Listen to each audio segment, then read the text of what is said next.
meteorologist Herb Stevens here for the Skiing Weatherman Snow Country Outlook for skiers and riders in the eastern United States. And this is brought to you, as always, by UVEX Sports. The headlines, well, it's been mild of late, and we have seen surfaces kind of morph into more spring-like conditions, especially south of Interstate 90 as it runs through Massachusetts and upstate New York.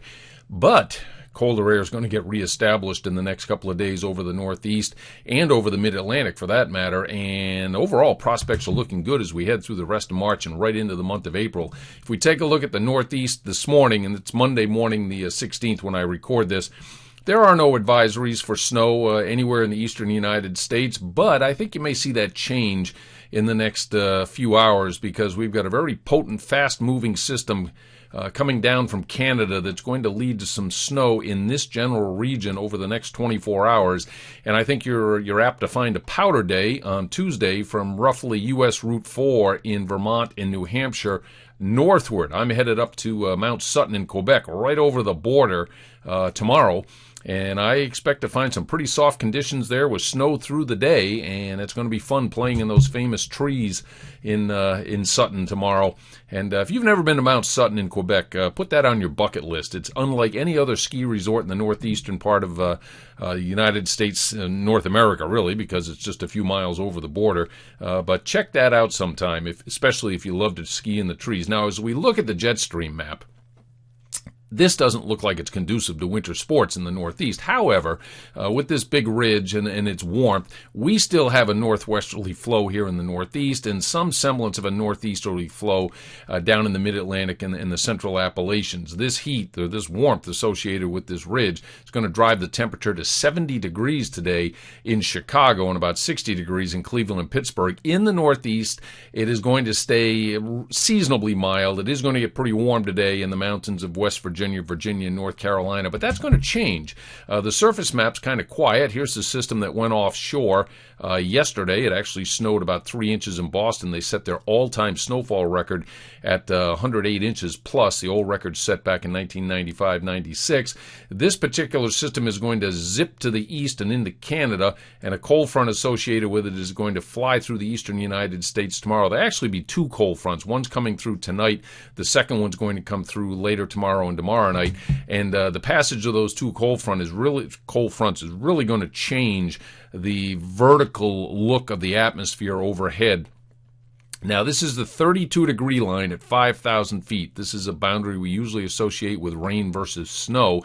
And I showed you this today because it kind of delineates where the cold air is hanging in New England, while some very mild air out here in the plains. That's what's going into Chicago and Pittsburgh and Cleveland in modified form later today. But if we go to tomorrow morning, notice the colder air is already starting to press through the upper Great Lakes. That'll get them down to temperatures that'll preserve their snow in parts of Michigan, Wisconsin, and Minnesota.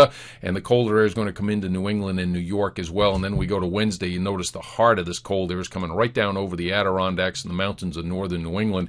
And I will tell you that if you are skiing or riding on Wednesday, you better dress like it's January because it's going to be windy in the mountains of the Northeast, and it's going to be 15 to 20 degrees below normal for mid-March in terms of the real temperature. Now, as that colder air comes in, as I said, there'll be snow showers and numerous ones in these mountains coming up on Tuesday and Tuesday night into Wednesday, and then the moisture is going to zip out to sea and things will dry out. Thursday looks like a great day to ski or ride in the upper Midwest and into the Northeast because there'll be plenty of sunshine. It'll be cold enough to keep the surfaces dry. But where it does not snow in the next couple of days, a little further south in the Mid-Atlantic, you're going to have to beware of the firm snow in the morning and pick those sunny trails to make sure you get something you can work with. Let's go ahead to Friday. We've got a system coming out of the mid-Mississippi Valley. It's going to track pretty much like that as high pressure to the north will suppress it eventually. There's a northern branch system here too. So we've got two systems that could potentially impact eastern skiers and riders. Now, this depicts rain in West Virginia, for example, on Friday, but I think the high elevations down here are going to crank out some snow to refresh the surfaces a little bit before we get to the weekend. We go to Saturday morning and notice the shield of snow is crossing New England and New York State and perhaps into the extreme northern resorts of the Poconos as the system goes out underneath New England and then turns up toward the Maritimes. Doesn't look like a big snow producer, but if we look at the GFS model output of snowfall for the next 7 days. Notice there are two distinct tracks. Now we've got the northern snow, and this is a combination of what's going to happen Tuesday and Wednesday, and then what's going to happen over the weekend. And the GFS keeps this system over the weekend down here to the south, because remember, there are two systems on the weekend, a northern branch system and a southern branch system. I happen to think this southern branch system is going to come a little further north. That's why I like the idea there'll be snow in this general region as well. The Canadian agrees with me, and it kind of shuts out West Virginia, although you can see right there's snow around Snowshoe, and Timberline and Canaan Valley should make out all right with this weekend system, late week system also. And then over the weekend, I think much of northeastern Pennsylvania, New York, and New England should see some fresh snow. Well, what about further down the road? I pointed out in my last report we were headed back into a cold regime over the eastern half of the country. The Canadian Ensembles at 7 days certainly agrees with a trough in the east, a ridge out west, as we've seen much of this winter. At 10 days, after a couple of mild days early in the week of the 23rd, I think we're going to see a return of the trough to the eastern half of the country. And what I'm curious about is whether or not a little feature here, this little kink in the northern branch and something in the southern branch, will eventually phase about 10 or 12 days from now and bring a storm up the coast. I'm not certain of that, but this looks suspiciously like a jet stream configuration that could lead to that. And as I mentioned, there'll be a couple of mild days in the eastern part of the country next week. 10 days down the road, notice the 850 temperatures are kind of pressing the cold away to the north.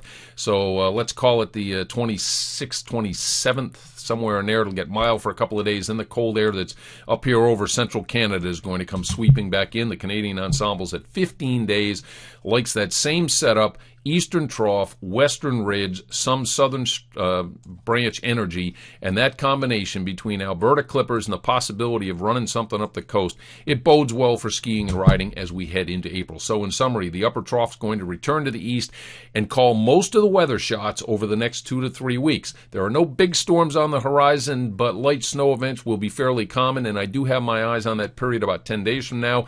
And this colder than normal weather, although it won't happen every day, it's going to dominate right through early April. That bodes well through Easter and beyond for eastern skiers and riders. That's the Skiing Weatherman Report for SnoCountry for this time around, brought to you by UVEX Sports. Enjoy your sliding, and don't forget your sunscreen at this time of day. This time of year, that sun can kill you. Be careful and take care.